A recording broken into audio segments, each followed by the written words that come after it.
मांगो तो बाबा से विश्वास। क्या विश्वास? स्वीकार करो तो उनकी मौज।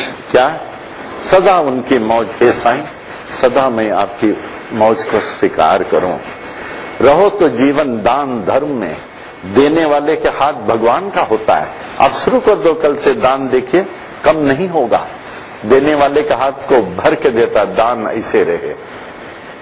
A giver is more blessed than the receiver। तो इस प्रकार ये मानव जीवन जो दोबारा नहीं आएगी। अभी मैं थोड़े से शब्दों में बाबा के जीवन का तो वर्णन कोई कर नहीं सकता। The unique feature of Sri Sai Baba is that he has never written anything। बाबा के अद्वितीय जीवन में उनका कोई लिपि नहीं है। कोई कह दे बाबा ने लिखा, कोई लिपि नहीं है। Nor he has spoken, nor he has ever spoken from a platform। कोई प्रवचन नहीं है। कोई कह दे बाबा ने मस्जिद में प्रवचन दिया या यहाँ प्रवचन दिया, किधर प्रवचन दिया, कोई प्रवचन नहीं है। बाबा शिरडी छोड़ के गए नहीं।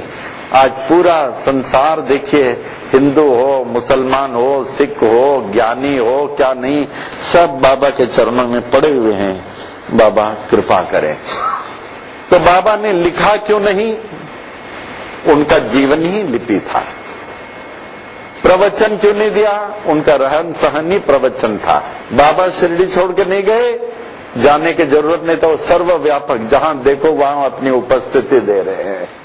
He has neither written anything nor ever spoken from a platform। He had also never left Shirdi। Yet he has achieved what more than writings, discourses or discourse tools can ever accomplish। He was very simple, most natural, unassuming, and very pure in heart, ever God intoxicated, always chanting Allah Malik, Allah अच्छा करेगा, ला इलाही इल्लल्लाह, यादे हक, अहम ब्रह्मास्मि। He was a true lover of life, who could see eternity even in lepers and in the humble villagers of Shirdi। The moment you start seeing the eternity in all, आप जो अपनी आत्मा को दूसरे में देखेंगे, हमारी आत्मा तो इसमें है, जड़ चेतन में है। The main thing, you will start loving all। He who loves all, that means he is seeing his Atma in all।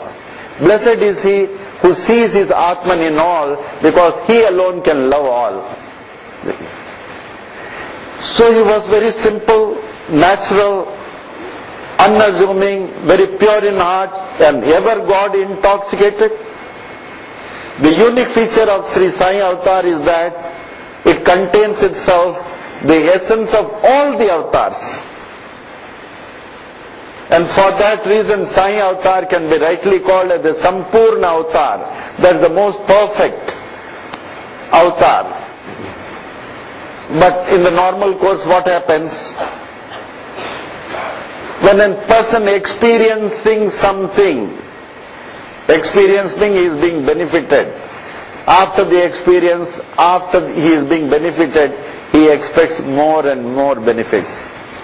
So that amounts to business transaction with Baba, and that cannot be the right attitude to adopt.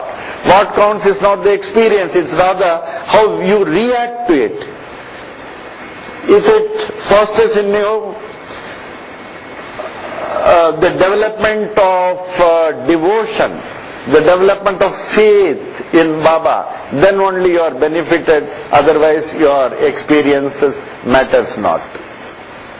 आपको जो अनुभव होता है तभी आपको लाभ है। जब बाबा के प्रति आपका भक्ति बढ़ जाएगा, विश्वास बढ़ जाएगा, तभी जो है आपका अनुभव सार्थक है, वरना निरर्थक है।